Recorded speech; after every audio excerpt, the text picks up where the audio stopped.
So one of the things that I noticed for question one was that when Esther began writing her letter to George, it would cut off and then it would show George's response, which I thought was an interesting way of writing it and kind of a lot better because it made it non-redundant where you're not going to hear Esther's questions, you're just going to hear George answering the questions. So one of the values that's being represented is hard work, and this can be seen with Esther, who's like a very hard worker, and she like masters the craft of sewing to like better herself in life, while her husband George is like very lazy and like mooches off of her. And this suggests that some people are selfish and only think about materialistic things such as money, which makes them do immoral things such as George stealing the money from Esther. Okay, so another idea or another value that's represented in the story is the idea of love, and this can be seen with Esther and George, who write letters back and forth to one another, and pretty much Esther is, I guess you could say, tricked into thinking that she's in love with George.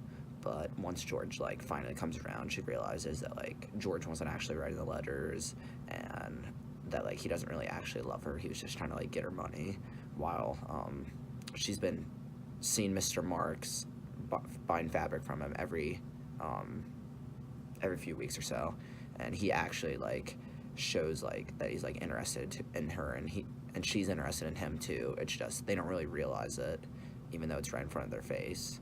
So this kind of suggests that love can be found anywhere, and that sometimes the little things are what makes a relationship. So for question three, the word that I chose was a corset. So I didn't know what a corset was at first, but after like further research, it pretty much is like a piece of clothing that goes under a dress that like fits a woman's figure to like make like their figure stand out more and shape their body more profoundly. So for question four, I'd say the relationship of Nottage's intimate apparel to African American experience is that it pretty much shows like the struggles that African Americans had to go through when they didn't have equal rights. So she pretty much like shows how like African Americans like were like similar to like the whites and were just like completely like normal people, except they weren't treated the same. They wanted to be loved. They wanted to dress nice and have an equal life, but they weren't able to because of the way people looked at them.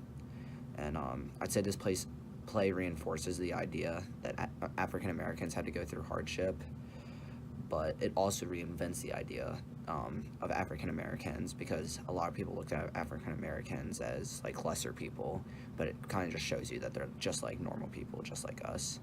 And then it resists the stereotype against African Americans because it shows that they're like high class, hardworking people too, such as like Esther and Mame, who both have worked very hard in their lives.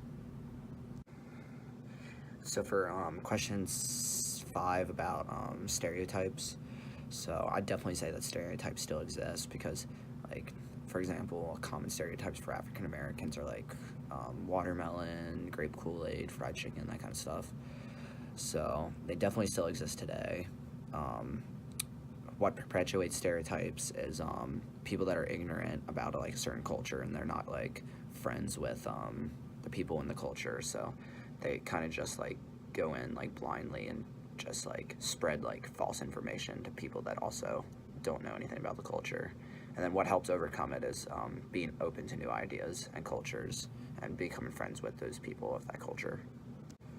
Okay, then for my two questions, do you guys think if the book continued that Esther would get married to Mr. Marks? And then for my second question, why do you guys think Esther didn't pursue Mr. Marks when the attraction was clearly there between the two?